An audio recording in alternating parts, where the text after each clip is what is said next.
Você conhece a ABRAD? A Associação Brasileira dos Agentes Digitais conecta profissionais e empresas do setor. São mais de 500 associados por todo o Brasil. Geramos valor através da colaboração na busca por soluções que superem os desafios do mercado e possibilitamos ao associado participar das tomadas de decisão que impactam em boas práticas do setor. A ABRAD é um ambiente democrático criado para apoiar e inspirar os agentes digitais na construção de negócios colaborativos, incisivos e sustentáveis. Oferecemos mais de 50 benefícios aos associados, como acesso a descontos e vantagens em produtos, serviços e eventos, consultoria operacional, legal, em finanças, negócios e gestão. Uma página dentro do site da ABRAD que permite ao associado a divulgar sua empresa ou encontrar parceiros. E o selo exclusivo de identificação para associados ABRAD.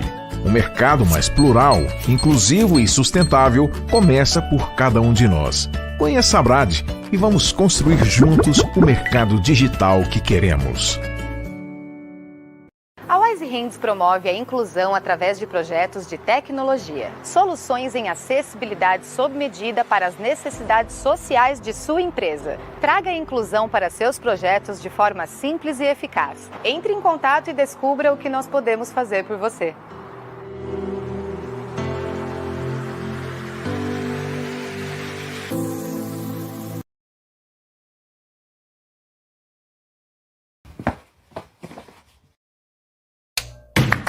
Bom dia, bom dia, bom dia. Sejam todos muito bem-vindos. Vocês estão me ouvindo bem aí? Antes da gente comentar especificamente os...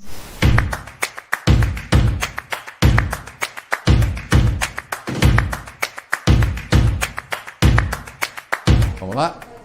Bora.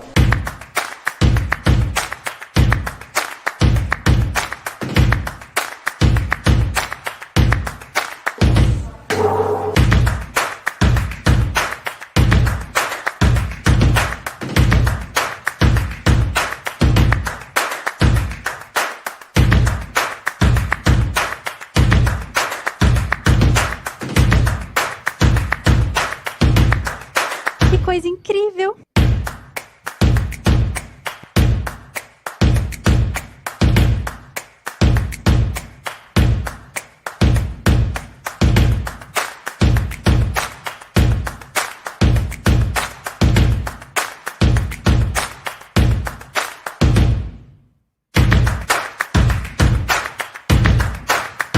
Muito obrigado pela participação de todos vocês. Obrigado a você que está aí nos acompanhando. E logo estaremos juntos novamente. Tchau, até a próxima!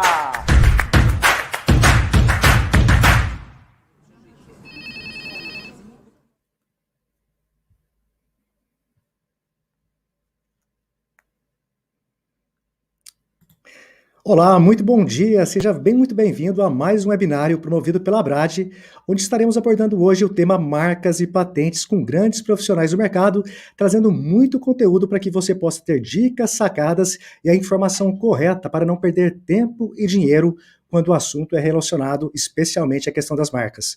Mas antes de chamar os nossos convidados muito especiais, eu quero trazer aqui uma mensagem de que a Wise Homes estará transmitindo em Libras como parceira da ABRAD, juntamente com as intérpretes Juliana Moraes e Valdinéia Nascimento, todo o evento para que realmente a gente consiga levar todo esse conteúdo para o maior número de pessoas possível. É isso mesmo. E para você que está chegando agora, não deixe de dar aquele like no vídeo, se inscrever no canal da ABRAD, porque são vários conteúdos, vários profissionais de muitas empresas trazendo realmente informação de primeira mão para que você possa fazer a diferença no seu negócio. Mas bora lá ao assunto. Eu quero trazer os nossos convidados de hoje, que estão aqui no nosso camarim, já não esquenta, que é a Vanessa Albuquerque, sócia e advogada da Montanhês Albuquerque Advogados e CEO da Cone Sul Marcas e Patentes. Teremos também Guilherme Sebastiani, ele que é sócio fundador da Sebastiani Branding, e eu vou pedir que eles entrem aqui e compartilhem um pouco quem é a Vanessa, quem é o Guilherme, para que a gente possa começar esse rico bate-papo do dia de hoje. Sejam muito bem-vindos, muito bom dia a todos. Olá, bom dia, meu nome é Vanessa Albuquerque, estou muito feliz, agradeço à ABRAD São Paulo pelo convite, né, em nome da presidência, Letícia, que sempre nos tratam com tanto carinho. Sou associada também à ABRAD, né? Venho aí somar. Sou o CEO da Conexu Marcas e Patentes. A Conexu atua na área de propriedade industrial e a Montanhês Albuquerque assessorando juridicamente as empresas na gestão empresarial do seu negócio. É importante dizer, inclusive, que eu fui lembrada, que eu não posso esquecer de falar que você, associado, tem aí 1 hora de consultoria pela Montanhês Albuquerque, que a Letícia já puxou minhas orelhas e todo mundo aqui conhece a Letícia, né? Então, eu não posso deixar de falar para você marcar a tua hora lá para ter uma assessoria especializada jurídica aí para o seu negócio. Certo, André? Perfeito, exatamente, doutor. Então, olha, fica aí já o primeiro lembrete para o dia de hoje, já com esse grande bônus promovido aí pela Vanessa Albuquerque. Guilherme, muito bom dia, seja muito bem-vindo e me fale um pouco a respeito do Guilherme, do background dele e também sobre a sua empresa. Bom dia, André, um prazer estar aqui, obrigado pelo convite. Bom dia, doutora Vanessa, que além de excelente profissional, é minha advogada. Então, super recomendo, claro. Meu nome é Guilherme Sebastiani, eu sou sócio fundador da Sebastiani Brain, foi uma das primeiras empresas a trabalhar com Brain no Brasil, uma das pioneiras, ali no comecinho dos anos 2000. Trago para os meus clientes toda a preocupação da proteção jurídica da marca deles, como parte desse esforço de construção de marca. Acho fundamental que todo profissional que atende clientes nesse mercado aprenda os diferentes caminhos, porque tem mais de um, hoje a gente vai falar de alguns, para você proteger esse ativo que é a marca ou os produtos que as empresas, obviamente, desenvolvem. Saber orientar o cliente é parte do que a gente faz no nosso trabalho. Sou também sócio fundador da Brandster, que é a primeira escola online presencial especializada no mundo do branding, com cursos de branding, design de marcas, naming, que passa também por essa preocupação da proteção jurídica. E vai ser um prazer poder estar aqui compartilhando esse olhar de marcas para patentes, direito autoral, sobre uma ótica, né, da proteção desses ativos de marca, dos produtos que as empresas desenvolvem, nomes de serviços, nomes de produtos digitais, de como tudo isso é muito importante para todo mundo que faz um desenvolvimento, mas também que auxilia e orienta os seus clientes. Perfeito, pessoal. E olha, para você que está chegando agora, já deixa aqui nos comentários a sua dúvida, a sua pergunta. Vamos aproveitar ao máximo o tempo da Vanessa e também do Guilherme aqui para a gente realmente não só aprender e ter a informação de quem realmente sabe do que está falando. Mas para começar, vamos começar do primeiro passo, Guilherme e Vanessa.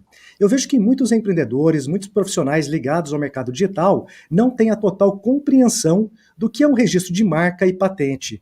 Qual que é a diferença para que a gente compreenda e a gente já comece a pauta de hoje já tendo essa diferenciação entre marcas e patentes? Eu vou começar, tá, Gui? Vamos lá. A diferença de marcas e patentes é que a marca, ela vem dar nome ao seu produto, ao seu serviço, para que as pessoas o identifiquem. Então, toda vez que você atende um telefone com o nome da sua empresa ou do seu negócio, que o seu produto é designado por um nome, isso é uma marca. A patente pode ser inventiva, pode ser um melhoramento para algo que já está no mercado, ou pode ser uma estética, que pode ser um designer diferenciado. Então, não são só produtos materiais, posso dizer dessa forma, mas para que fique mais fácil essa linha de raciocínio, vamos pensar que as marcas designam os nomes nos quais nós somos, ou os nossos produtos são conhecidos, e as patentes são materiais, são inovações que podem ser tecnológicas ou não, que também ambos são competentes da autarquia e NPI, mas cada um tem um procedimento totalmente diferente. Então, por exemplo, eu tenho aqui na minha mão um mouse. Esse mouse, a tecnologia envolvida, a estética envolvida nele, ou é um desenho industrial, ou dentro é uma patente. Mas a marca do mouse é a Microsoft. Então, quer dizer que essa é uma diferença. Não sei se Gui tem alguma coisa aí a acrescer. O que a gente geralmente traz, né? Claro, quando fala da parte patente, você tem aquela patente de invenção, quando você inventou um produto completamente novo, né? Ou você tem um modelo de utilidade. Vou dar um bom exemplo, você projetou uma cadeira. Eu projetei uma cadeira na faculdade, né? Muitos profissionais que se formam em arquitetura e design projetam uma cadeira. Você não inventou a cadeira, você inventou uma cadeira, né? A primeira pessoa que inventou o mouse, ele tem ali uma patente de uma invenção, ele inventou um produto completamente novo. E aí ele tem exclusividade sobre aquela invenção. É 20 ou 25 anos, Vanessa? Então, a patente de invenção são 20, o melhoramento 20, são 15. Né? 15, exatamente. Então, ele tem ali, durante 20 anos, exclusividade de definir quem pode fabricar esse produto, como ele vai ser desenvolvido, ele tem total poder sobre ele. Passou 20 anos, eu posso querer desenvolver o meu mouse. Aí eu vou fazer uma estética diferente, uma ergonomia diferente, e de repente falar, olha, inventei um mouse agora que tem, né, uma ergonomia maior, pega mais aqui no dedo. Aí eu tenho um modelo de utilidade que vai ter proteção durante 15 anos. Significa que durante 15 anos a pessoa não vai poder copiar esse produto. Depois disso, pode. Mas olha só que interessante para trazer a comparação de mouse. Se o pessoal da Xerox que inventou o mouse, não foi a Microsoft, não foi a Apple, tá? Foi a Xerox, o Steve Jobs roubou a ideia. Se o pessoal da Xerox tivesse, né, patenteado o mouse, a Apple não poderia ter copiado e dito que foi ela que desenvolveu. Agora, se o pessoal da Xerox tivesse registrado como marca o nome mouse, os outros produtores teriam que inventar um outro nome para isso. Né? Exatamente. Então, eles teriam que dizer dispositivo de rolagem de cursor em tela. A grande sacada teria ser registrado o termo mouse, porque daí o termo mouse seria deles, e os outros desenvolvedores, para utilizar esse termo, teriam que pagar royalties. Então, quando muitas vezes um inventor desenvolve uma tecnologia, um produto novo, ele esquece que a proteção da marca ela tem uma grande diferença, que ela pode ser renovada por 10 anos ad eterno, né? A não ser que, claro, caia tanto no domínio público que alguém conteste essa exclusividade. Mas é interessante, essa é a grande proteção. Para a gente terminar essa questão do mouse, se você fizer assim, coloca seu mouse assim, Gui. Assim, ó. A estética dele, a da sua é diferente da minha. E a sua é diferente, tá vendo, André? Então, essas estéticas são também protegidas e é uma outra propriedade que ninguém vai fazer da outro concorrente igual da Microsoft. Então, quer dizer que às vezes eu falo de um produto para o cliente, eu tenho várias proteções em cima de um mesmo produto. E é onde vai dar o patrimônio ativo dele empresarial, entendeu, André? Perfeito, e até acho super legal. Desculpa, Guilherme, fica à vontade. Um exemplo que a gente pode usar é a cadeira Barcelona do Mies van der Rohe. Ela já está em domínio público há muito tempo. Só que cadeira Barcelona foi registrada como marca. Então, só os produtores oficiais podem vender a cadeira Barcelona do Mies van der Rohe como cadeira Barcelona. Os outros têm que usar outro nome. E aí, quando você fala assim, a cadeira Espanha, e você vê ali a cadeira Barcelona, você fala assim, não é original, é uma cópia. Na verdade, tudo é uma cópia, tudo é licenciado para ser produzido segundo aquele design daquela poltrona, né? Mas a gente tem essa ideia do que é o original, do que é a cópia. Então, é importante a gente perceber que essas sobreposições podem e devem ser utilizadas para proteger o desenvolvimento de um produto, seja ele físico ou digital. Perfeito, mas é curioso esse assunto, pessoal, porque muitas vezes, para quem está aqui do outro lado, o empresário, e olha a questão do ato de registrar uma marca, ele acha que é um procedimento feito no INPI, que seguiu aquilo e está feito. Quando, na verdade, o que vocês estão falando, dando um exemplo muito interessante, que foi a questão do mouse, e muitos outros que a gente poderia puxar, por exemplo, a Gradiente registrou o termo iPhone no início dos anos 2000. Em 2007 ou 2008, surgiu o iPhone e a briga, li agora uma matéria recente, do dia 10 de junho, no UOL, que a briga está no STF. Então a gente percebe que uma coisa é a marca e o procedimento. E outra é você ter uma assessoria de um profissional habilitado que vai compreender não somente o ato da marca, mas o que isso compõe dentro do ecossistema daquela empresa em que ela atua. Por que eu estou falando isso sem querer me estender? Eu falei com a Vanessa ontem de uma situação que eu tive, eu quero compartilhar com vocês, porque eu acho válido. Em 2010, eu recebi um telefonema de uma empresa X para registrar a marca da minha empresa, a GV8. E aí eu fui procurar mais informações a respeito, fui fazer uma pesquisa e uma cotação, e me disseram que eu não poderia registrar o nome da minha empresa, que nasceu em 2006, porque a FGV já tinha registrado por notoriedade. Foi a orientação que eu tive de uma empresa X, obviamente não vou citar o nome. Eu achei estranho aqui, eu falei, mas eu queria o site, meu negócio é fazer loja virtual, por que eu não posso registrar? Procurei outras empresas e já faz mais de 10 anos que eu tenho o registro da marca GV8, porque não tinha nada a ver. Então, eu estou citando esse exemplo porque é importante o empresário que está aqui desse lado, que vai muitas vezes desenvolver um serviço para um cliente, ter uma assessoria correta e ampla para esse registro, porque senão, caso contrário, você pode perder uma marca que é algo mais valioso que você tem. Correto, Vanessa e Guilherme? Não, é super importante essa tua colocação. E aí eu vou trazer um pouquinho e depois entrar naquilo que você mencionou. É importante que quando você pensa em marca, e aí você, que pode ser parte da criação, ou que você vai requerer começar um negócio, então quer dizer que você não necessariamente precisa ser profissional da área de criação, você é o próprio empresário também, você pesquise, né? Eu quase faço placas, Guilherme, e vou andando na rua já, porque, gente, façam pesquisas de viabilidade para saber se o nome que vocês pretendem proteger pode ser protegido. E parece já um mantra para a gente é tão acostumado, mas é que a gente vê tantas empresas serem não mais permitido a utilização daquele nome, que ele não tomou o cuidado, ou não teve oportunidade financeira no começo do negócio dele, a ter que mudar o nome, porque teve outras que requereram primeiro. E quando você tem uma assessoria, que a assessoria permite entrar no seu negócio, porque hoje uma das minhas empresas, ela não faz serviço de marcas, ela faz uma gestão e uma consultoria em propriedade industrial. E a mesma coisa acontece com a Sebastiane, que é justamente olhar para fora da caixa. Então, a gente justamente vai, o que a tua empresa faz, o que ela presta de serviço, o que é o intelectual dela interno.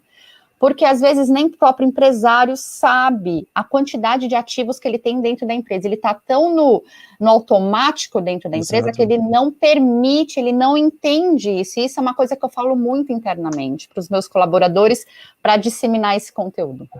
Então, primeiro passo, fazer pesquisa. Segundo passo, olhar para dentro de você e ver como que você presta esse serviço.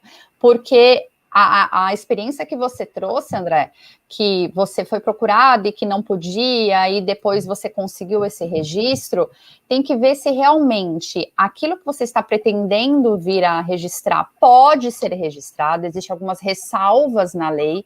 Então, por exemplo, letras, existe uma ressalva muito grande de siglas e letras na legislação quanto à exclusividade, tá? Que eu não vou entrar nesse mérito, senão a gente vai deixar de ter os ampassãs que a gente quer dar.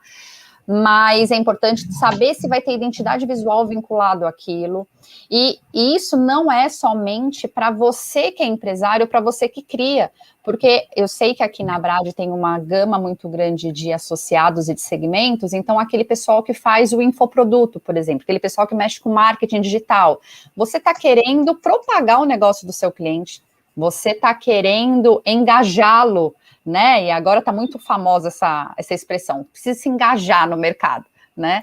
Mas aí vai engajar com o nome e você quer arrumar mais seguidor, você quer que ele fique totalmente conhecido no segmento, você quer traçar N estratégias, mas aquele nome que ele está divulgando, ele pode usar? Aquele nome que ele está querendo engajar todo mundo, seja inclusive pessoa física, ele pode usar? Ele não vai ter problema lá na frente, porque senão todo aquele trabalho volta. E ele vai falar, poxa, você não me avisou disso? Então, como que esse profissional pode ser lembrado, né, Gui? A gente tem uma série de exemplos disso. E aí é que entra um ponto importante, que se o empresário, o profissional, não domina essa questão jurídica, ele tem que procurar assessoria, tá? E eu vou dizer, mesmo que você domine, você tem que procurar assessoria. Eu conheço bem, e toda vez que eu tenho uma situação, eu vou procurar a doutora Vanessa. Por quê? Porque, justamente, aí eu vou trazer o específico. Siglas, raramente você consegue exclusividade. Então, você tem que estar disposto a lidar que vão ter outras empresas na mesma atividade que você, com o mesmo nome. Você nunca tem como impedir outras atividades, a não ser que ela esbarre na sua área de atuação.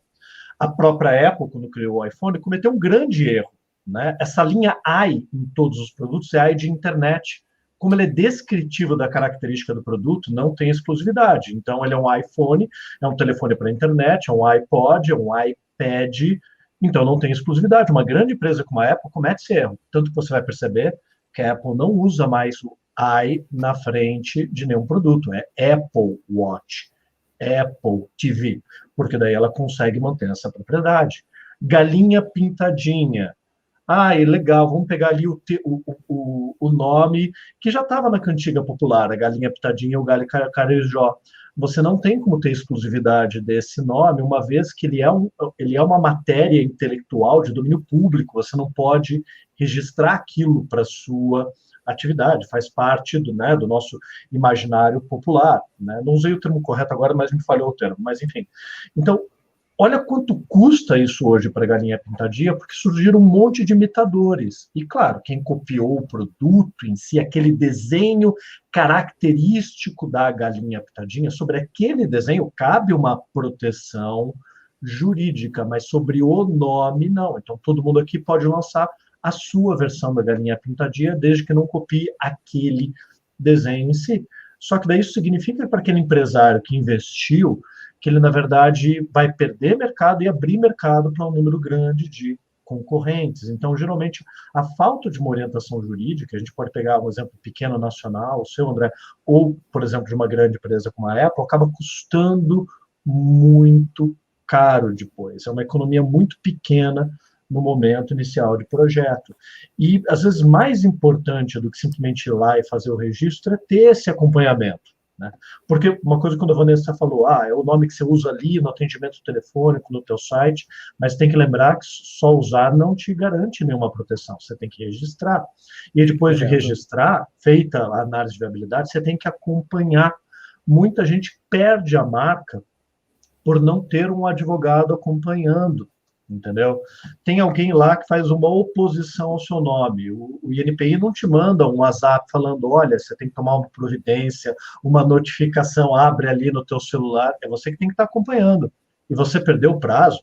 Perdeu, entendeu? Você não tem mais, né, como brigar por aquilo. Eu tive clientes que perderam a marca porque estavam sendo mal assessorados e um concorrente desleal, era um motel aqui em São Paulo, um concorrente desleal em Santa Catarina falou que esse nome, esse motel, não estava mais usando a marca fazia 5 anos, então caducou. Ele estava usando. Essa pessoa mentiu, mas aí o NPI publicou, olha, pedido de caducidade. O meu cliente não fez nada, porque estava sendo mal orientado, perdeu a marca, agora está brigando na justiça, que é uma briga muito mais cara e maior, para provar que o outro agiu de má fé. Né? Quando tudo está dentro do NPI, é mais fácil, é mais barato. Quando vai para a briga jurídica, é tudo mais demorado e complicado. E sabe o que eu queria colocar, André, antes de você fazer aí as suas provocações, que eu sei que você quer fazer, que a gente tem que pensar o seguinte, o Instituto da Propriedade Industrial, que é a lei que rege o requerimento de marca, de patente, desenho industrial, ele trata-se de proteções. Mas uma coisa também que ele trata é a concorrência desleal, que não é no INPI que nós tratamos, é pelo meio realmente judiciário. Então, quando o Guilherme ele traz o exemplo do iPhone, do iPad, e que pelo fato da expressão do i vem que remete à internet, mas a Apple, ela criou dentro de nós, dentro da cabeça do consumidor, uma formação tão forte para designar que o uso daquela letra, né, que é o I no caso, ele vem da Apple, que mesmo que seja comum, tem que tomar cuidado, não necessariamente pode sair todo mundo usando, porque vai ser designado concorrência desleal. E aí as brigas começam, porque o que não pode pensar é que o consumidor, o outro concorrente, ele pode ter parasitismo comercial. O que é parasitismo comercial? É quando você se aproveita de uma fama alheia para que o seu produto se dê bem. Então isso não pode, o jurídico defende isso. Então, não é porque é uso comum, e eu sempre uso o mesmo exemplo, acho que o Guilherme até já sabe, a Casa do Pão de Queijo. Casa do Pão de Queijo vende pão de queijo. Qual é a diferença dessa marca? Nenhuma. Não tem. Pode ter 200 casas do pão de queijo, mas ninguém vai poder ter a Casa do Pão de Queijo com o xadrez verdinho e com a vovozinha de identidade visual. Então, é isso que vai identificar A pessoa se valeu de uma marca totalmente comum e criou uma identidade, que é essa identidade que faz não ter a confusão dos seus consumidores e, consequente, a não concorrência. Então, a gente tem aqui, quando a gente olha para a marca, não se atenham somente ao registro daquilo, se atenham ao fato, é muito maior. Por isso que é importante essa assessoria que o Guilherme disse, e fico muito feliz quando eu tenho muita parceria com o pessoal de criação, que eles eu vou plantando isso na cabeça deles, porque aí eles já vão, na hora do briefing, já trazem tudo isso. Ó, Vanessa, eu perguntei isso, eu perguntei isso, eu perguntei isso. Eu falei, nossa, você está fazendo a lição de casa bem, hein? E aí já traz tudo pra gente, né? Então é um mundo, exato, realmente.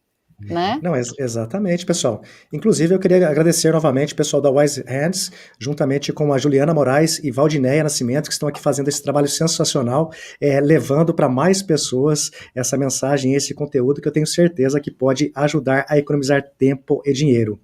Mas vamos pegar um pedacinho da Brad, composto de muitas agências. E quando a gente fala de uma agência de criação, muitas vezes você tem que criar um design de algo, e dentro disso, dentro da lei de marcas, existe uma forma de proteger para que essa criação de um design possa ficar dentro de uma proteção mais ampla, doutora Vanessa?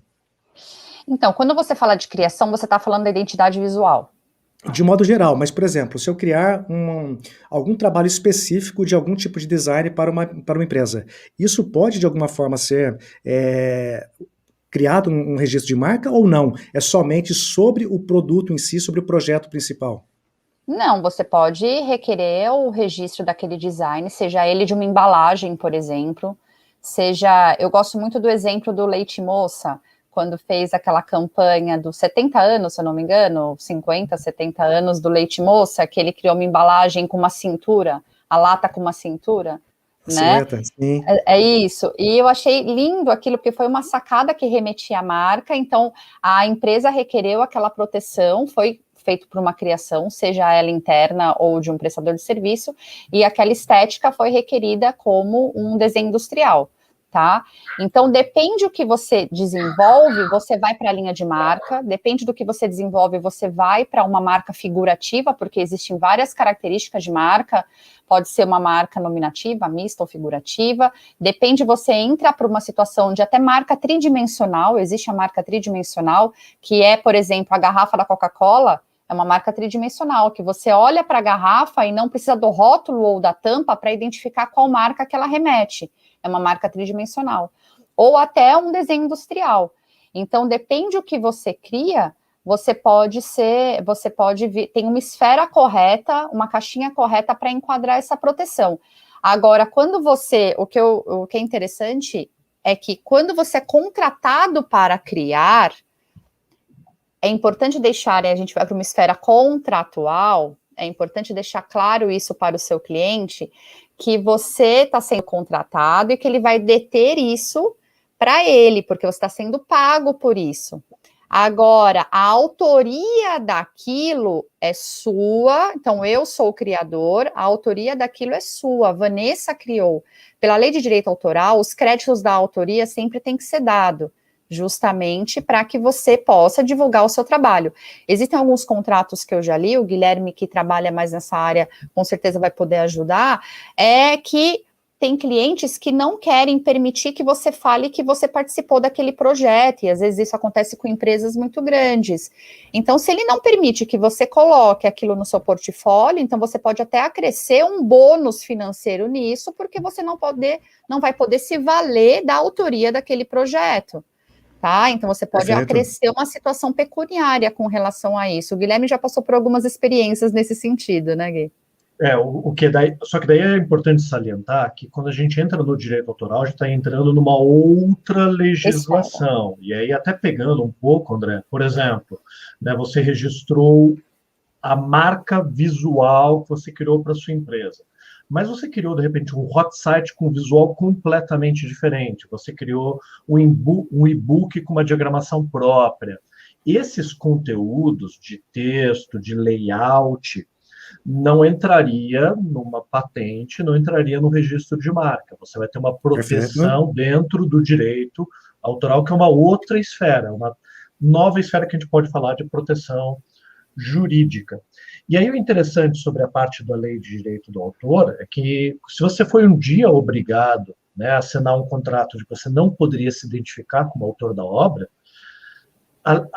o direito moral de autor é inalienável. Você pode, inclusive, contestar todo aquele contrato na justiça, porque ele não está dentro da lei de direito de autores. Claro que você pode negociar isso. Aí uma estratégia que vale a pena para todo desenvolvedor aqui, e eu faço isso, né, eu coloco já na minha proposta comercial que aquele orçamento, aquele valor, inclui o direito de eu poder, claro, expor aquela obra dentro da minha comunicação, da minha promoção profissional, a partir do momento que o projeto se torne público ou 12 meses da conclusão do trabalho, até para manter o sigilo ali do cliente durante um tempo, né? E eu coloco isso já na proposta e coloco também no contrato, porque muitas vezes o advogado da outra parte não é um advogado especialista, e ele vem com alguma questão leonina em cima. E aí você pode usar dessa artimanha. Eu falo, olha, tudo bem, mas o orçamento que eu passei contempla esse meu direito. Então, geralmente, quem vai me contratar é área de marketing, uma área de produto, uma área de negócio. Então, é importante só você falar, ver ali com o teu chefe, porque geralmente daí, né, vem de uma hierarquia maior, porque significa que o valor do contrato não é mais esse, né? O valor do contrato é 3 vezes o valor do orçamento. Então, essa estratégia de colocar 3 vezes o valor do orçamento, caso você não possa expor o trabalho, é uma estratégia boa, porque daí não vem nenhum peso jurídico ali muito forte nesse momento, que te pega de calças curtas. Você já negociou o trabalho durante um período longo, se envolveu com o cliente, chegou naquele momento, você já está contando com o projeto, se organizando para fechar, e aí você pega um pouco com as calças ali na mão. Não, já estava discutido lá atrás. Então a batata quente é tua, né? Então a gente tem que aprender também um pouquinho dessas estratégias para não cair nessa situação dentro o quanto é importante, né, Gui, fazer contrato. Eu não sei se você... Aquilo que a gente fala... Gente, se vocês não têm um contrato, eu vou fazer um pedido aqui. Quem aqui... Posso fazer uma pergunta, André? Manda, pode, claro. Quem aqui tem contrato que não pegou o modelo da internet, né? Porque é uma situação.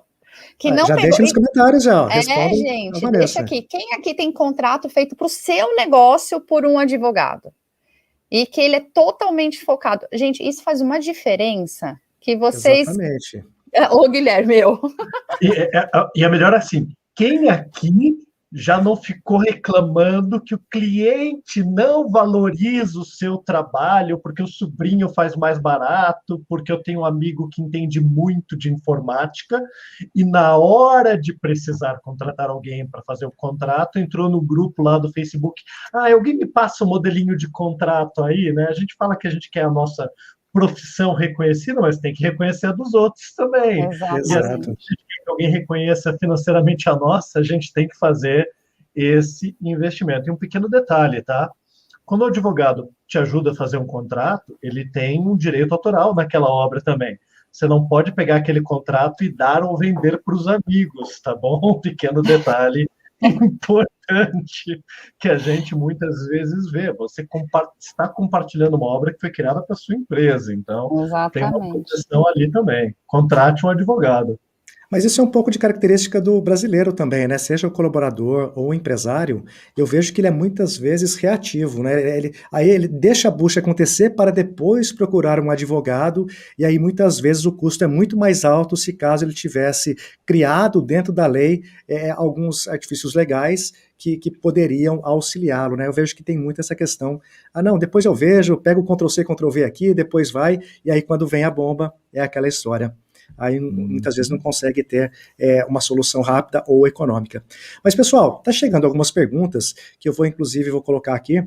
A primeira delas é do Gustavo Angeli, mas antes disso, já peço que você curta e compartilhe esse vídeo. Vocês estão vendo aqui que tem muito conteúdo interessante, rico, para que você possa utilizar no seu negócio, no seu dia a dia e, obviamente, economizar tempo e dinheiro. Então já se inscreva no canal da Brad, porque tem muita coisa chegando e eu acho que você não deve perder.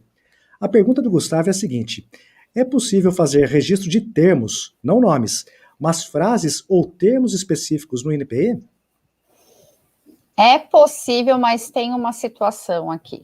que acontece? A lei da propriedade industrial não permite registro de slogans ou expressões de propaganda. Então, o meu exemplo é: eu amo muito tudo isso do McDonald's. O McDonald's pediu o registro e foi indeferido. Não sei se... Aí as pessoas estão pensando, marca do McDonald's indeferida? Sim, gente, marca do McDonald's também é indeferida, né? Porque as pessoas acham e criam uma ilusão que em empresas grandes nada acontece, né? Mentira. Mas ela pediu a proteção da marca. Como marca, essa expressão amo muito tudo isso, e foi indeferido porque não enquadra-se na legislação, no artigo 124 da lei. O que acontece? Aqui ocorre uma estratégia jurídica. Eu tenho clientes que utilizam slogans ou expressões de propaganda e eu protejo sim como marca, já mencionando para ele que pode vir um indeferimento, mas vai ficar demonstrado a data e a hora que eu estou requerendo aquele direito. Para que, se ocorra algum concorrente utilizando daquela mesma expressão, eu possa vir a comprovar que eu sou anterior àquilo, mesmo com o indeferimento da minha marca. Então, não é permitido, mas cria-se aqui um patrimônio, na verdade, probatório para que eu possa impedir terceiros de utilização indevida. Como Coca-Cola é isso aí, amo muito tudo isso, e aqui várias. Tá? Então, a lei não vai lhe conferir um direito de marca, mas existe uma estratégia para você comprovar a anterioridade e vir a impedir terceiros de utilização indevida. E aí, muitas vezes, o que as empresas tentam criar é lançar algum produto com aquele nome daquele slogan. Eu não sei como, mas a Nike conseguiu o Just Do It, provavelmente trabalhando aquilo como alguma linha em algum momento, falando, não, olha, mas é o nome de uma linha, mas é um subterfúgio. Em algum momento, alguém pode entrar lá no INPI e contestar aquele registro. Falar, olha, não está correto, isso daqui, na verdade, é um slogan. Então, mesmo que você consiga, você pode estar vulnerável a essa contestação. Agora, existem nomes frases, né? Como quem disse Berenice. E aí você mostra que você está utilizando aquilo como uma marca, um nome composto, a casa do pão de queijo, né, o melhor bolo de chocolate do mundo. Não quer dizer que todos esses nomes vão ter uma exclusividade, como a gente já falou da casa do pão de queijo, que é descritivo, né? Mas você pode ter uma frase como nome, sim, da sua marca. E você pode, que estava ali na pergunta do Angeli, embora ele depois tenha deixado claro que está ligado a questão, né, do slogan, ter termos exclusivos da sua marca registrados como marca. Então, por exemplo, o Best Drive da Volkswagen, em vez de Test Drive, registrar o Best Drive. Você pode, é o que a gente chama em brand, de estratégia dos ingredientes mágicos, né? A LG, com a tecnologia Flatron dos monitores, que ela lançou há uns 20 anos atrás. A gente sabe que a tecnologia é muito facilmente copiada ou superada pelo concorrente, mas aí na hora que você fala, dá um nome para essa tecnologia, a tecnologia Flatron, e registra esse Flatron como marca, o concorrente pode até copiar a sua tecnologia e você vai ter que brigar numa briga complicada para provar a cópia de uma tecnologia. Mas o nome ele não vai poder copiar, então muitas vezes é um ativo para ampliar aquela proteção no mundo que a gente sabe que todo mundo se copia, né? A gente já viu, já rolou pela internet gráficos que mostram assim, o número de processos de Apple versus Samsung versus Apple versus todas as outras empresas de tecnologia, e ao mesmo tempo que elas estão todas uma processando uma outra por quebra de patente, cópia de tecnologia, né? As telas hoje do iPhone são feitas pela Samsung, é uma coisa meio, né, esquizofrênica, mas obviamente acontece nesse mundo. Mas o nome, a proteção da marca consegue ser maior, então você pode registrar termos específicos. Por exemplo, na minha empresa, eu tenho 2 etapas de metodologia que são muito importantes, né? Que é a estratégia visual e a estratégia verbal. Quando eu falo estratégia verbal, é uma etapa que faz parte do meu processo de name. Eu ensino para os meus alunos como faz, mas eu falo, você não pode apenas usar o termo estratégia verbal, porque ele é um termo meu, comercial da minha empresa, o nome daquela etapa da metodologia. A metodologia eu estou ensinando, mas o nome tem uma exclusividade. Então pode criar, sei lá, estratégia do nome, pré-criação, inventa você o teu nome. Então a maneira das marcas, muitas vezes, reforçarem essa proteção. E aí você tem isso como estratégia nesses termos né, que não é exatamente um produto ou a tua empresa, mas algo que você quer aumentar uma proteção jurídica maior dentro da tua operação, do teu negócio. E fica, acho que é importante salientar aqui, tanto Vanessa e Guilherme, que se funcionava algumas situações na década de 90, no início dos anos 2000, de você ter um nome muitas vezes e não tinha internet funcionando como tem hoje. Hoje as pessoas estão mais informadas e elas estão buscando mais seus direitos. Então não tem mais essa de que eu vou fazer porque é uma empresa regional, de repente você cresce um pouco e é aquela história, ninguém chuta cachorro morto. Então conforme você vai crescendo, você gera uma visibilidade, em algum momento você vai ter problema. Então por isso que eu acredito que é importante destinar um tempo, uma energia, para que você compreenda tudo isso e dessa forma evite problemas. Dentro disso, pessoal, por gentileza, Guilherme, pode falar. E não é só se você crescer, André. Tem situações de empresas que não protegem, não registram a sua marca, porque são pequenas, porque estão ali no teu negócio regional, né? Chega uma empresa maior, que não conhece dessa empresa pequena, faz todo o procedimento correto, entra no NPI, faz a busca, vê que não tem registro, ela protege aquilo como marca, e entenda, marca é propriedade, aquilo passa a ser uma propriedade daquela empresa. E às vezes 3, 4 anos depois, descobre que tem uma outra empresa utilizando o mesmo nome na mesma atividade. Ela não pode virar e falar, não, deixa aquela pequena empresa existir, porque está em outra cidade, é um pequeno negócio, coitado. Porque se ela deixa, lá na frente alguém pode, né, copiá-la, dessa empresa maior que veio depois, e aí o argumento pode ser, você não brigou com aquela pequena.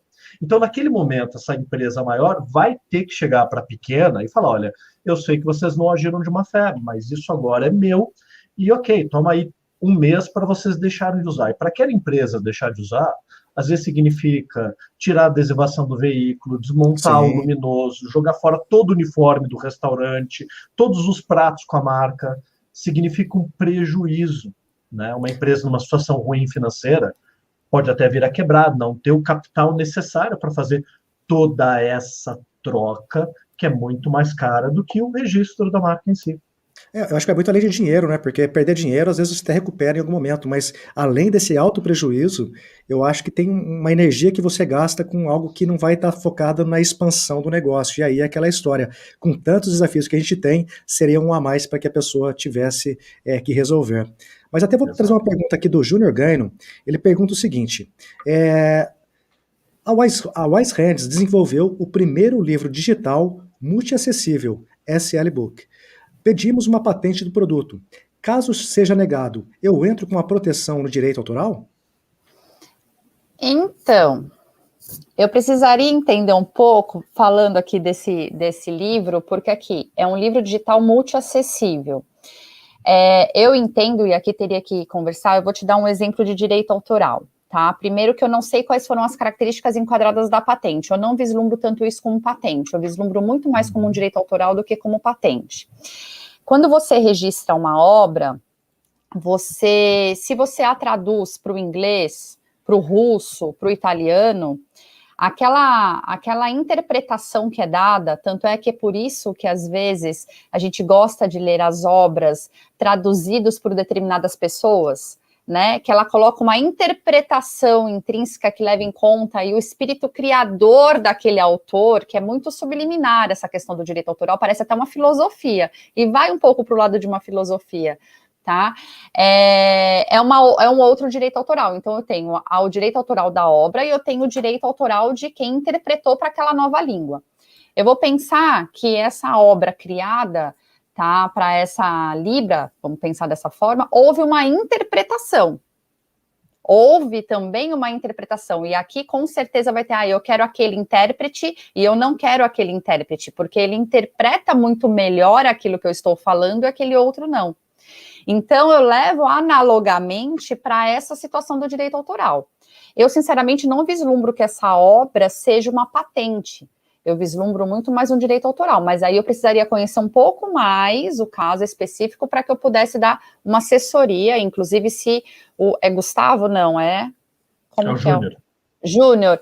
Júnior, se você quiser me contatar posteriormente para que eu possa te auxiliar, eu me coloco à disposição, tá? Não sei. Eventualmente, o que ele fez foi juntar diferentes tecnologias que já existem num formato, né? Então, aí a questão da patente ela é bastante delicada, porque você está se apropriando de formatos que já existem e dando uma nova roupagem.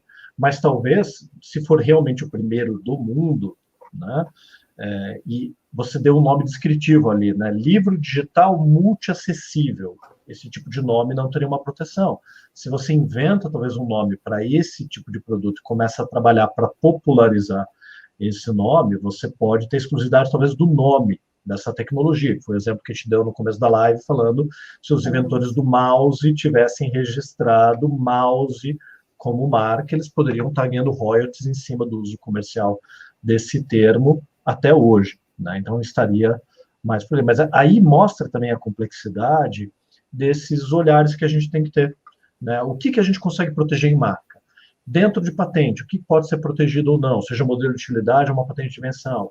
Dentro do direito autoral, tem outros elementos. Dentro da lei de concorrência desleal, como é que você pode brigar contra alguém que está se apropriando da sua obra? Então, tem várias frentes de proteção jurídica dentro de uma empresa e não apenas, toda a parte contratual, não apenas, né, ou marca ou patente. E sabe uma coisa que eu queria só esclarecer, que muitas pessoas, elas se enganam, falando estritamente de patente, não é o protocolo que lhe concede o direito de patente, o protocolo vai te colocar em uma fila de análise, e é a análise, posteriormente o deferimento, que vai te gerar uma propriedade. Enquanto isso, você tem uma expectativa de direitos.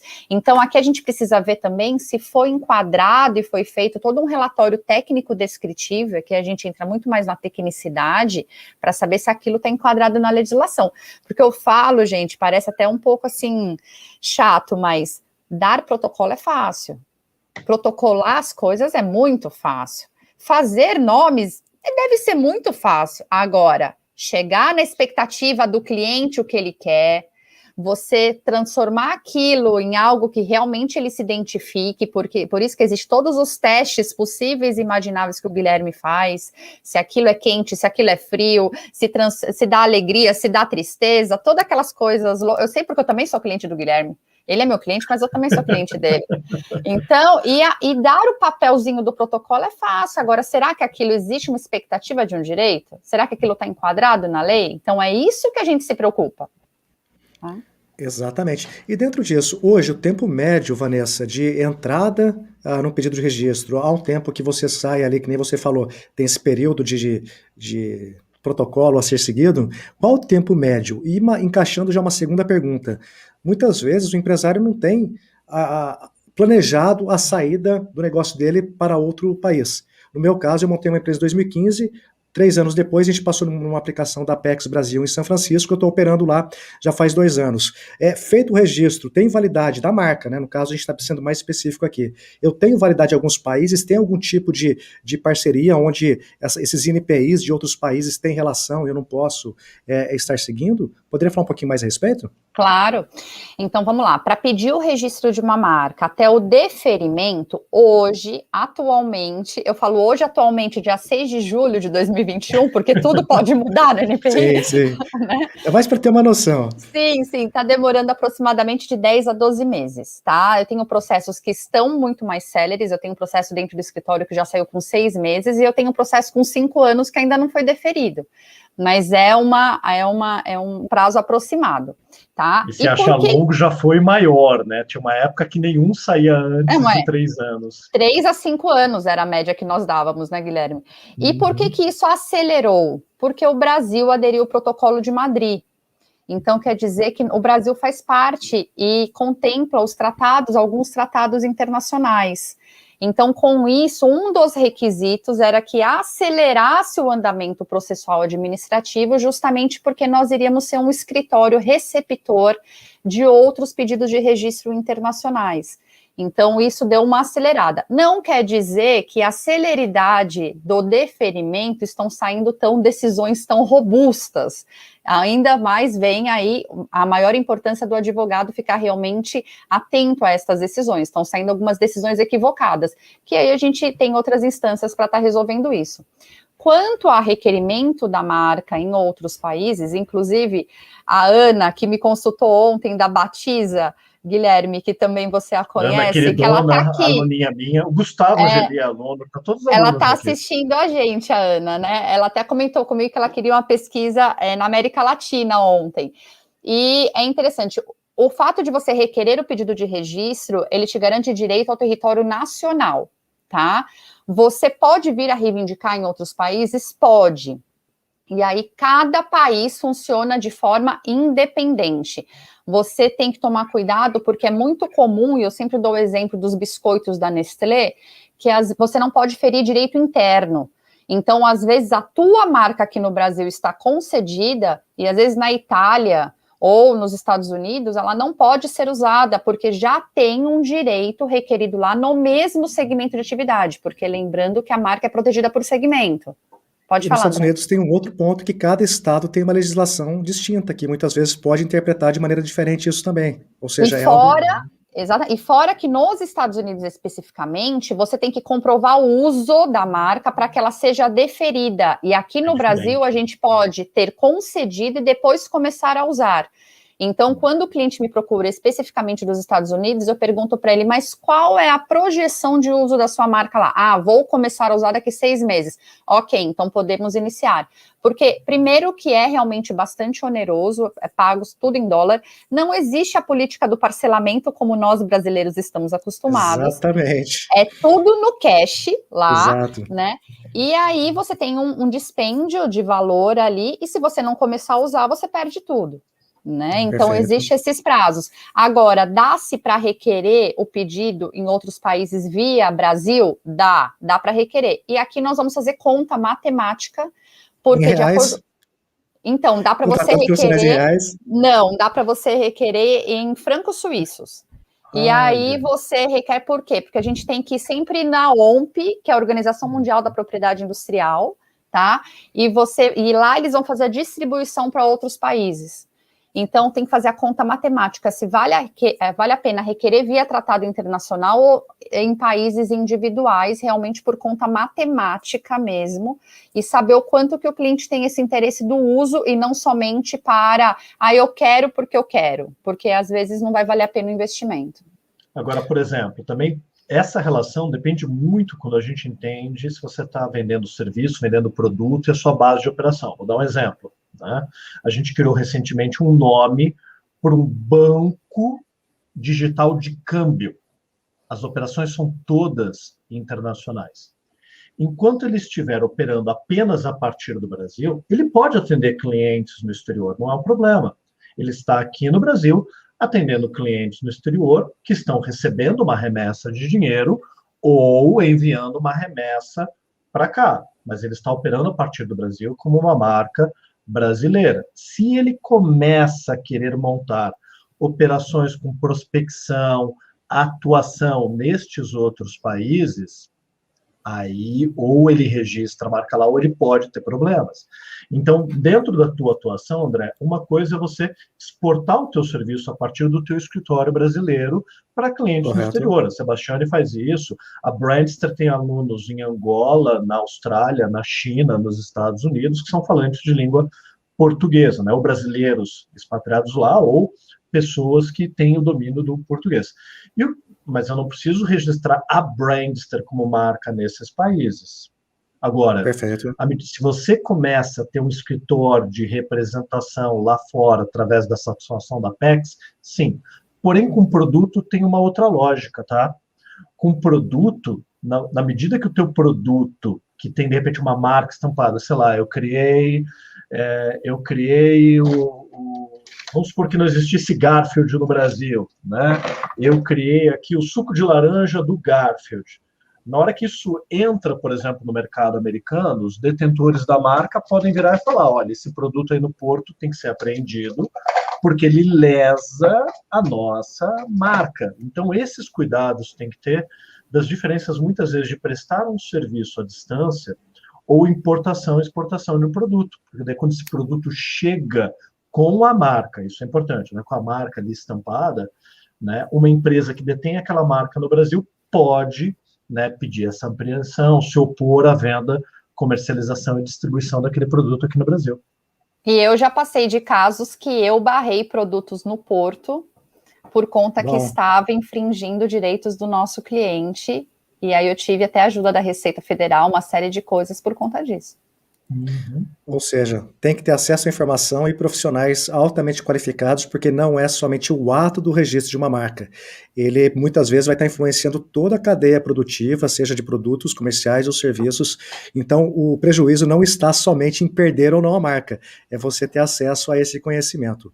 Olha, tem aqui uma pergunta do Frederico Salomão, ele pergunta mais ou menos assim: e quando uma marca é nominativa, já existe algo similar? É um nome composto, 3 letras iniciais e depois uma palavra. Porém, em classes diferentes. Se entro com o processo de registro, posso ser indeferido? Inclusive, se o Marcelo puder colocar na tela aqui, e só uma observação, pessoal, isso aqui não é uma consultoria, eles não têm acesso à informação completa sobre o todo. Eu estou trazendo aqui alguns pontos, porque às vezes uma luz, um direcionamento pode ajudar vocês, tá joia?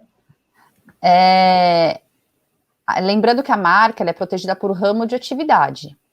Então, a gente sempre tem que levar em consideração, quando é feito pesquisa e requerimento, nós damos entrada no pedido de registro e especificamos aquele pedido de registro no segmento pretendido pelo cliente, conflitando isso com o seu objeto social, o que o cliente quer e aquilo que está enquadrado na legislação por meio das classificações de NICE, que é a classificação internacional.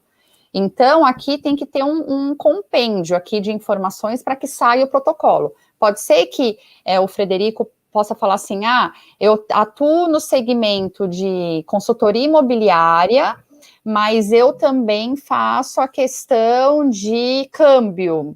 Câmbio não, eu tenho uma confecção também com esse mesmo nome, estou pegando 2 atividades totalmente diversas. Seriam 2 pedidos de registro, eu tenho dessa consultoria imobiliária e eu tenho a confecção. Né? Mas eu vou ter uma mesma marca para 2 processos? Sim, porque se é protegido por ramo de atividade, cada segmento anda-se, inclusive, separadamente no órgão NPI. Um pode ser indeferido, o outro não. Então, eu não vislumbro que ele vá ser indeferido por ser classificação distinta, mas precisa não analisar o número da classe, precisa analisar a especificação contida na classe, que é justamente a assessoria em si. Tá? O número, um é 25, outro é 35, não conflita, não, mas se um for confecção e o outro for comércio de roupa, são classes distintas e eles conflitam. Então, precisa ser analisado a especificação contida na classe, tá bom? Perfeito. E aí é interessante lembrar que tem marcas diferentes com o mesmo nome. Você tem o Veja Multiuso e a Veja Revista. Você tem o carro da Fiat Linea e você tem o Linea Adoçante, você tem Continental Pneus, Continental Fogões, Continental Linhas Aéreas. Então, é comum existirem nomes iguais em outras atividades e você não vai poder impedir. Tanto que é importante, para quem, de repente, está querendo o nome, seja o próprio cliente, você nunca ficar preocupado com essa ideia de um nome único, exclusivo, que ninguém nunca criou. Primeiro, que você procurar, você vai encontrar.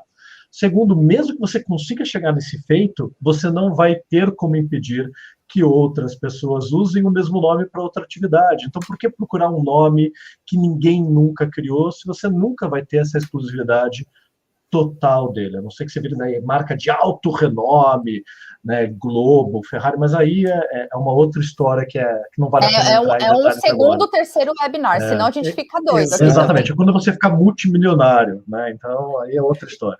Não, e nem sempre. A Amazon tentou registrar o termo Amazon e não conseguiu no Brasil, pelo Rio Amazonas. Então, é relativo, como vocês bem disseram, com exemplos aí com muita propriedade, não é somente questão de tamanho de empresa, faturamento e tudo mais. Inclusive, pessoal, eu já quero agora que vocês comentem se vocês querem mais conteúdo sobre marcas, mais conteúdo específico sobre registro de patentes também. Se vocês gostariam de saber mais sobre propriedade intelectual, deixe nos comentários, porque é dessa forma que a Brad vai compreender quais tipos de assunto você está buscando e sempre convidando novamente profissionais como a Vanessa e o Guilherme, que estão aqui doando o seu bem mais valioso, que seriam o conhecimento e também o tempo deles. Mas, pessoal, a gente está chegando no final aqui, já deu praticamente 1 hora de bate-papo, e eu queria agradecer a todos, não somente a Brad, por estar abrindo... Eu tenho uma pergunta. Tem? Eu tenho, porque eu vi.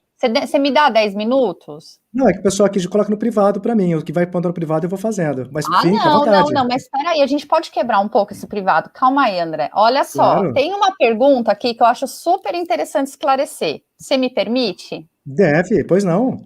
Salvo engano, foi do Gustavo. Eu vou até rolar aqui um pouquinho, que o Gustavo, ele coloca assim, ó. Eu não sei se você soube dessa, Guilherme. Os serviços tipo a Victoris também tem algum peso legal? E aí eu me deparei isso outro dia, e eu acho isso importante para esclarecimento. Posso esclarecer, André? Você me deixa? À vontade, tranquilo. Então, vamos lá. Aqui é a Brade da total liberdade, manda bala. Então, vamos lá. E aqui é importante, gente, para colocar, é assessoria mesmo, tá? O que é a Victoris? O que é a Victoris? Pensem numa plataforma, e aqui eu uso internamente para o escritório, como a CertSign, como a DocSign, tá? Então, uma plataforma que você vai mandar um documento para eles, e eles vão criptografar esse documento, e como vai ter a data em que você encaminhou, vai ser provada uma anterioridade por meio deste documento.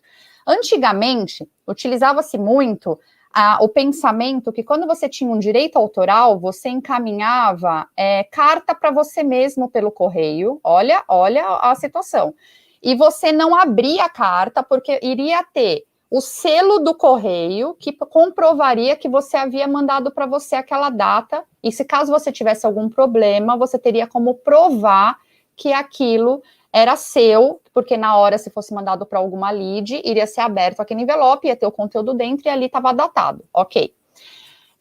A Victoris, ela foi criada por uma empresa particular, de um sócio de uma empresa que também tem de propriedade industrial, e essa empresa ela não é reconhecida quanto à questão de dirimir conflito de registro.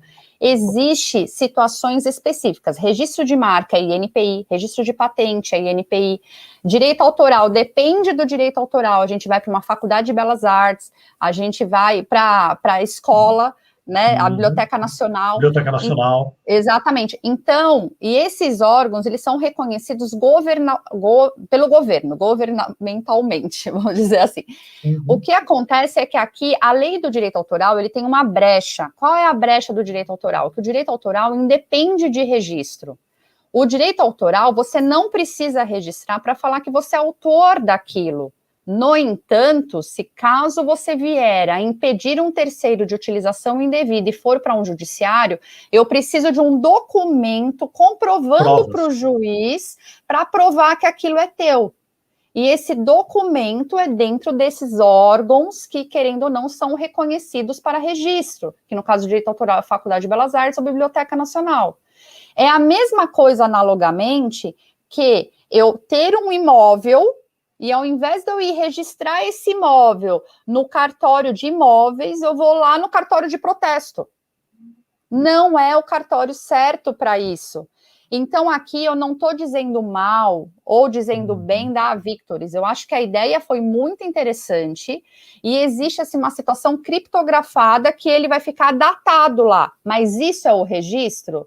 Não, esse não é o registro reconhecido juridicamente. Ele pode dar a data de anterioridade. E aí isso daí é a mesma coisa para mim que mandar carta para você mesmo. Pode ser aceito ou não pelo juiz, essa que é a questão.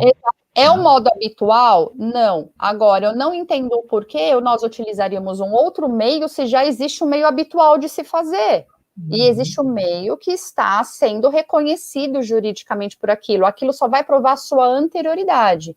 Pode ser que tenha um momento que, pela frequência, e eu acho que isso aí a gente está falando de horizonte de décadas, não de hoje, que esse tipo de forma de proteção jurídica passe a ser aceita. Pode ser. Mas não há garantia, de novo, não há garantia de que o juiz vai aceitar, assim como não havia garantia que o juiz aceitasse a carta que você mandou para você mesmo. Mas o juiz pode aceitar o que está lá, documentado e criptografado pela Victoris, pode não aceitar. Assim como ele pode aceitar como prova a publicação que você fez nas suas redes sociais, porque você não consegue falsificar aquela data daquela publicação, né? Era muito comum, por exemplo, no caso de um slogan, essa estratégia de tentar entrar com o registro, achei ótima, Vanessa, essa eu não conhecia.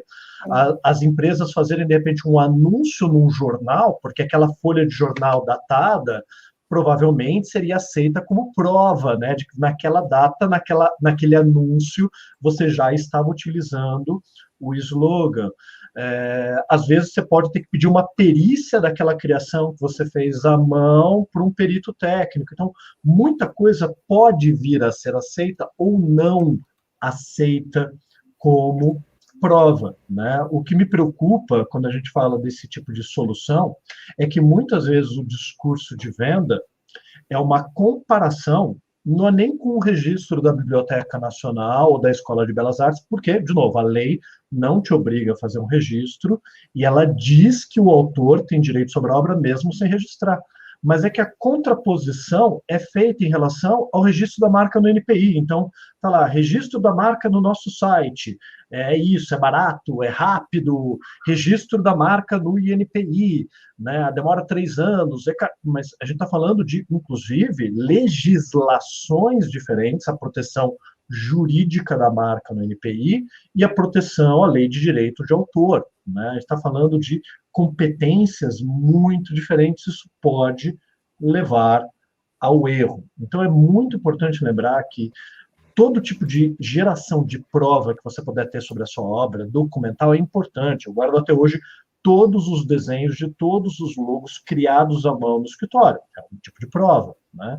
A publicação na rede social pode ser aceita um documento, tem aquela troca de e-mails com aquele cliente no qual você mandou a arte que tem ali datado. Tudo vai depender do que o juiz aceitar como prova de anterioridade. O que a gente tem que entender é que quando você usa esse site, é isso que você está tentando gerir, não gerar, não está de verdade registrando nos órgãos que já são aceitos, né, já é ponto pacífico, de que está na Biblioteca Nacional aquela data daquele pedido daquela obra, por exemplo, literária, tem fé pública, assim como na Escola de Belas Artes com a criação visual. E é o tal do barato que sai caro. Então, Exato. Eu prefiro dividir essa informação com o cliente e passar para ele que é um subterfúgio. Olha, é um subterfúgio, porque o risco tem que ser do cliente, o risco não é do prestador de serviço. Eu falo assim que nós, prestadores de serviço, temos uma grande responsabilidade de dar clareza para o cliente. E é ele que tem que decidir aquilo que ele quer, porque às vezes o cliente pode falar, não, mas eu prefiro pagar e não ter problema futuro, ou não, tudo bem, eu estou ciente que eu posso correr um risco. Não somos nós que temos que decidir pelo cliente, é o cliente que tem que decidir por ele, a propriedade é dele, o dano vai ser dele, ou quando acontecer um dano, você vai dividir com ele o dano. Não vai, é o primeiro. Exato. Então, quer dizer, são pontos muito importantes e a gente tem que dividir isso com ele. Inclusive, André, até como sugestão, e o pessoal pode se manifestar que, caso queira, tem uma situação aqui para ser tratado, talvez, num segundo webinar, e aí o Guilherme entende também, que é nome empresarial, não registra a marca, domínio na internet, não registra a marca, e perfil de rede social também não registra a marca. Não está registrada minha marca? Como é que é? Desculpa. O registro BR, então, não tem validade para a marca, então? Exatamente. Nem o nome da tua empresa na junta comercial. Nome empresarial, domínio na internet e rede social, perfil de rede social não protege marca. Então, quer dizer, isso daqui é o que? As pessoas elas têm a falsa indicação que aquilo conseguiu registrar naquele perfil do Instagram, né? E, não, gente, essa marca ninguém mais tem, mas, gente, isso não é só isso a marca não nasceu quando o Instagram foi criado, gente. A marca é aqui do tempo da minha tataravó, entendeu? Então, né, Guilherme, tem vários pontos que a gente pode abranger aí num futuro webinar, né? E eu conheço histórias de blogueiros que perderam o blog porque deram nome para o blog que depois foi registrado como marca por uma outra empresa, produtos, né? O próprio Subway veio para o Brasil e teve que sair para a operação dele porque já havia uma marca registrada com esse nome anteriormente aqui. O que tem de história, mas eu acho que o que é legal, talvez, para a gente fechar, André, falar muito da questão do impacto realmente do negócio, dessa falta de planejamento, ela custa muito caro, né? Muitas empresas pensam, não, eu vou e eu faço depois, e às vezes às vezes até dá certo.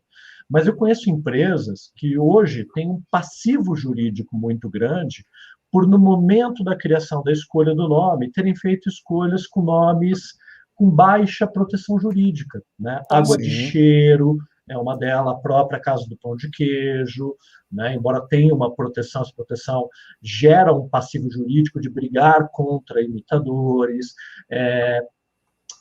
de comida chinesa, o China Box, né?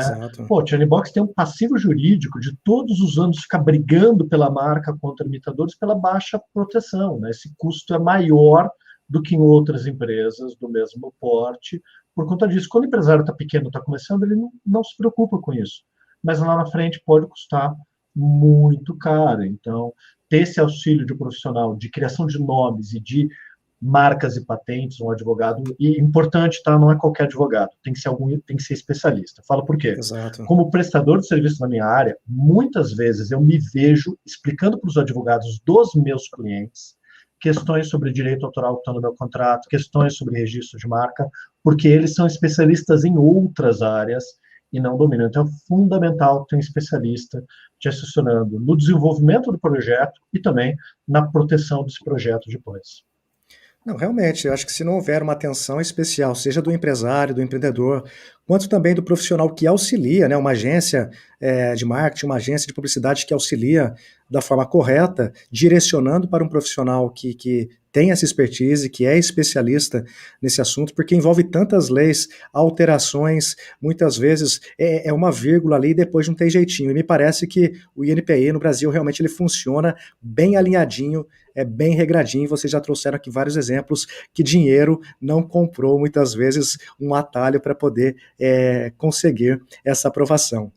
Mas, pessoal, tem mais alguma pergunta? O pessoal quer deixar aqui uma consideração final? Está à disposição aqui, eu estou só seguindo a cartilinha aqui, mas fiquem à vontade caso a Vanessa, o Guilherme queiram trazer alguma consideração final a respeito desse assunto. Porém, eu já diria o seguinte, guardar um pouquinho para que a gente possa ter mais assunto para um novo webinário, porque realmente eu acho que o objetivo da Brad é estar sempre não só provocando o mercado para repensar, refletir a respeito de muitas situações, dentre elas a questão da marca, patente e muitas outras, quanto também poder auxiliar trazendo profissionais de renome e destaque no mercado para poder trazer essa insight, essa luz para todos os associados. Tem uma pessoa aqui perguntando quais são os nossos meios de contato, Guilherme. Eu sou péssimo para fazer jabá, mas vamos lá. Então, você pode entrar lá no... Meu site da Sebastiani está abandonado, mas a gente continua vivo aqui fazendo bastante projeto, inclusive projeto grande. Então, pode mandar e-mail para guilherme@sebastiani, com y no final.com.br, ou se for sobre cursos, guilherme@bradster.com.br, que também são os domínios do site. E para fechar, queria agradecer aqui a Ana da Batiza Name, o Gustavo Angeli, o Gledson Miqueias, a Luana Graf, o pessoal do Surina Design, são todos alunos que vieram aqui ajudar a fazer quórum para a gente, ajudar a fazer perguntas, e, pô, super legal a participação de vocês aqui, porque toda vez que a gente encontra rostos conhecidos, a gente fica mais à vontade. Então, venham sempre. Muito bom. E os meus contatos, vocês podem ir tanto pelas redes sociais, que é a Conesul Marcas e Patentes, quanto a Montanhês Albuquerque Advogados, então seria conesul.com.br ou montanhesadvogados.adv.br, tá? Mas se caso precisar também, a Letícia tem meus contatos, se quiser agendar uma conversa, para mim não teria problema nenhum. O Guilherme está me devendo viu, Brandster? O Guilherme está me devendo uma brecha no curso lá, só de jurídico, viu, Brandster? Cobrem o Guilherme. Para a gente gravar, para colocar no curso de NAME, só para falar sobre todas as atualizações mais recentes do NPI, né, do de Madrid, então, porque mudou algumas coisinhas que é legal da gente comentar, mas a gente vai marcar.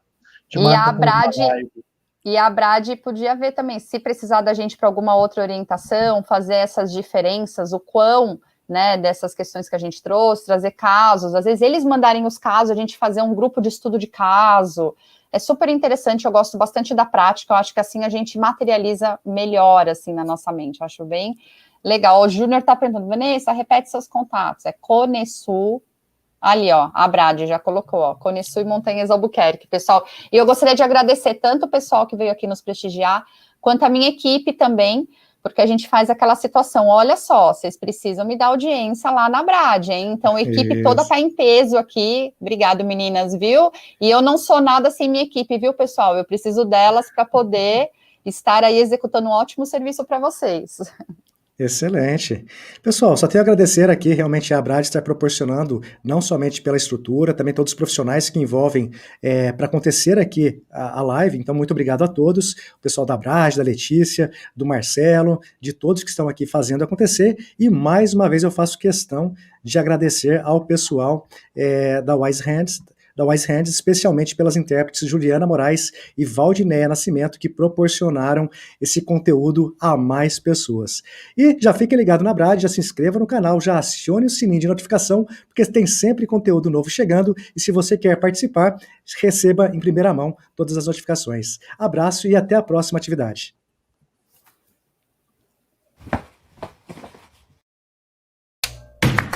Bom dia, bom dia, bom dia. Sejam todos muito bem-vindos. Vocês estão me ouvindo bem aí? Antes da gente comentar especificamente os...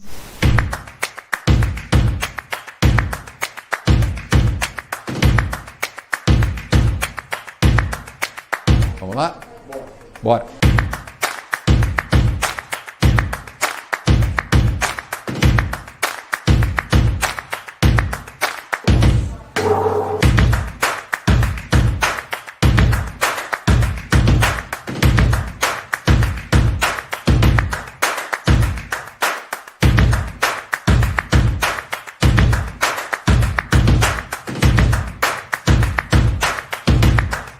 Que coisa incrível!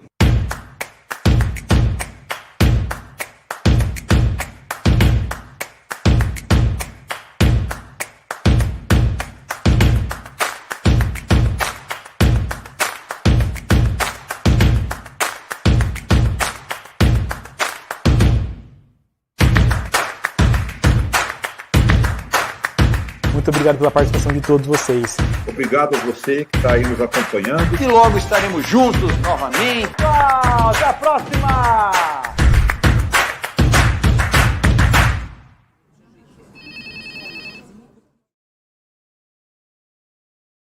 A Wise Hands promove a inclusão através de projetos de tecnologia, soluções em acessibilidade sob medida para as necessidades sociais de sua empresa. Traga a inclusão para seus projetos de forma simples e eficaz. Entre em contato e descubra o que nós podemos fazer por você.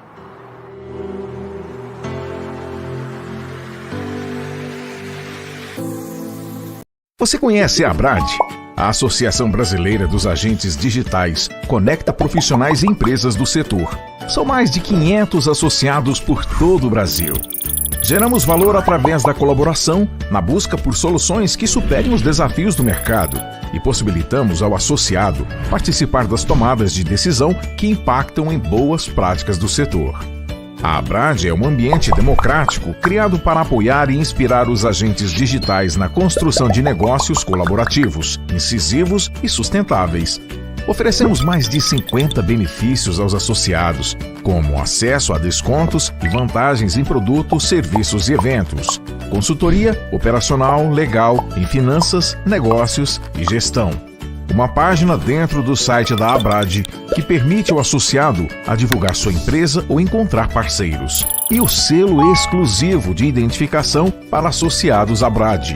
Um mercado mais plural, inclusivo e sustentável começa por cada um de nós. Conheça a Abrad e vamos construir juntos o mercado digital que queremos.